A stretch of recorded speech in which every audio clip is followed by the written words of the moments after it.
Jaring-jaring makanan. Proses makan-memakan yang terdiri dari beberapa rantai makanan. Jaring-jaring makanan dibentuk untuk mengetahui interaksi antar spesies.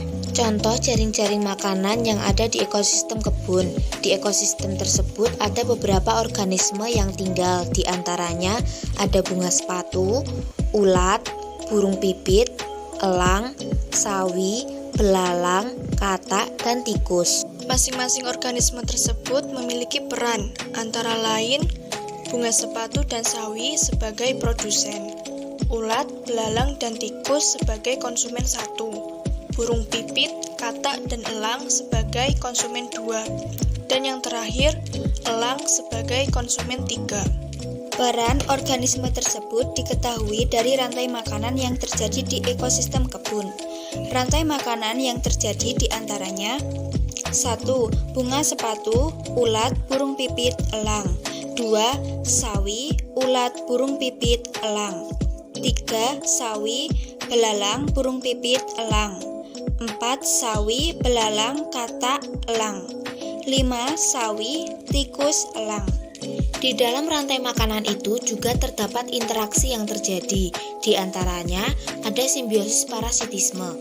Kondisi ketergantungan yang terjadi ketika pihak yang satu mendapat keuntungan namun merugikan pihak yang lain. Di antaranya ada bunga sepatu dengan ulat, sawi dengan belalang, dan sawi dengan tikus. Selain itu ada predasi, yaitu interaksi biologis ketika suatu organisme pemangsa membunuh dan memakan organisme yang lain yang merupakan mangsanya. Di antaranya burung pipit dengan ulat, burung pipit dengan belalang, katak dengan belalang, elang dengan burung pipit, elang dengan katak, dan elang dengan tikus. Ekosistem ialah suatu sistem dalam ekologi yang terbentuk dari proses reaksi timbal balik antara makhluk hidup dengan lingkungan sekitarnya. Dalam ekosistem terdapat beberapa interaksi. Interaksi ini disebut dengan simbiosis. Yang pertama ialah simbiosis mutualisme atau hubungan antar organisme yang saling menguntungkan seperti kupu-kupu dengan bunga.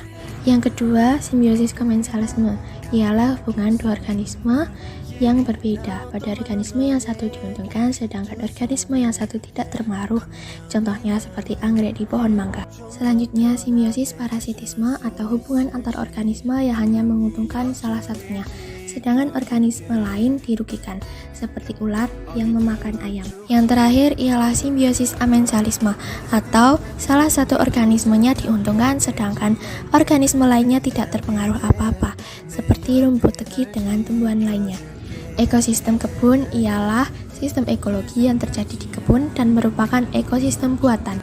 Pada ekosistem terdapat dua komponen, yakni komponen biotik atau makhluk hidup dan komponen abiotik atau seperti tanah, kelembapan, suhu, dan lain-lain. Komponen biotik pada ekosistem kebun terdapat produsen, yakni tumbuhan, sedangkan konsumen, yakni ayam, dan pengurai, yakni bakteri atau jamur. Sedangkan komponen abiotik pada ekosistem ini ialah seperti udara, cahaya, kelembapan, suhu, dan tanah.